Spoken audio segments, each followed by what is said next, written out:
আমি মুরাদ আলী সিকদার। আমি এই শামসুল নাহার স্কুলের প্রধান শিক্ষক।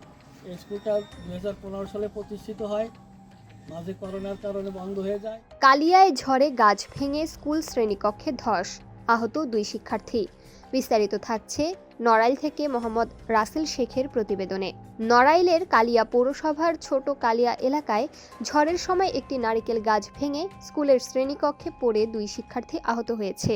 ঘটনাটি বুধবার 29 এপ্রিল সকালে ঘটে।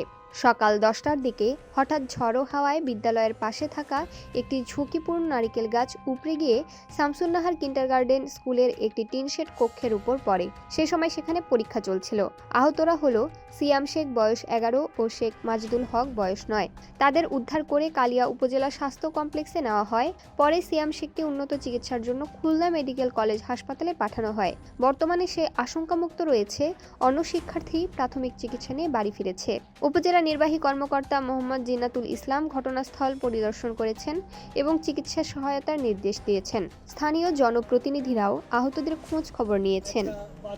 বাতাসে আমার স্কুলের পিছনে একটা নারকেল গাছ ছিল, কর্নারের দিকে, পশ্চিম কর্নারের দিকে। নারকেল গাছটা হঠাৎ পড়ে যায়, পড়লে আমার টিনের ঘরটা পড়ে যায় এবং ওই ঘরের নিচে কিছু বাচ্চা আটকা পড়ে। একটা বাচ্চা একটু আহত হয়েছে, তাকে আমরা তাৎক্ষণিকভাবে আমি তাকে কোলে করে হসপিটালে নিয়ে যাই, কালিয়া হসপিটালে নিয়ে যাই। সেখান থেকে তারা তাকে প্রাথমিক ট্রিটমেন্ট দেয় এবং আমি আমার একজন শিক্ষককে দিয়ে, যেহেতু আমি রক্ত মাখাচ্ছিলাম, আমি আমার একজন শিক্ষককে দিয়ে অ্যাম্বুলেন্সে খুলনা পাঠাই। খুলনাতে সে চিকিৎসাধীন আছে। আমরা এইমাত্র 5 মিনিট আগে ফোনে যোগাযোগ করছি, বাচ্চাটা সুস্থ আছে। তার মাথার একটা জায়গা কেটে গেছে এবং কানের পর্দা কেটে গেছে, যে কারণে রক্তক্ষরণ হয়েছে। বাচ্চার অভিভাবক তার বাবার সাথে কথা বলছি, আমার যে শিক্ষককে পাঠিয়েছিলাম তার সাথেও কথা বলেছি। বাচ্চা ইনশাল্লাহ সুস্থ আছে। আমি আমার শিক্ষকের মাধ্যমে কিছু টাকা বাচ্চাটার বাবার হাতে দিয়েছি, 5,000 টাকা, এবং আমি বলছি যে এই চিকিৎসার খরচ ইনশাল্লাহ যা হবে আমি বহন করব। তার বাবাও আমাকে অভয় দিয়েছে। সে বলছে যে ভাই, এটা তো একটা দুর্ঘটনা, আপনি টেনশন করবেন না, আমার ছেলে সুস্থ আছে। যে নারকেল না, নারকেল গাছটা তাজা ছিল, আপনারা দেখতে পারেন।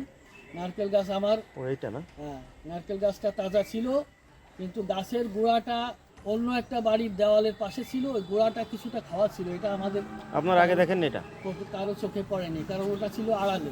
আমি প্রতিদিনই এখানে, যেহেতু আগে দুর্ঘটনা ঘটছে, বোমা বিস্ফোরণ হয়েছে, আমি প্রতিদিনই স্কুলে এসে, আমার 2টো টিচার এখানে কোচিং করে, তাদেরও নির্দেশ দেওয়া আছে, তারা প্রতিদিন স্কুলের পিছনে এবং আশেপাশে ঝোপঝাড় চেক করে তারপরে ক্লাস শুরু করি আমরা।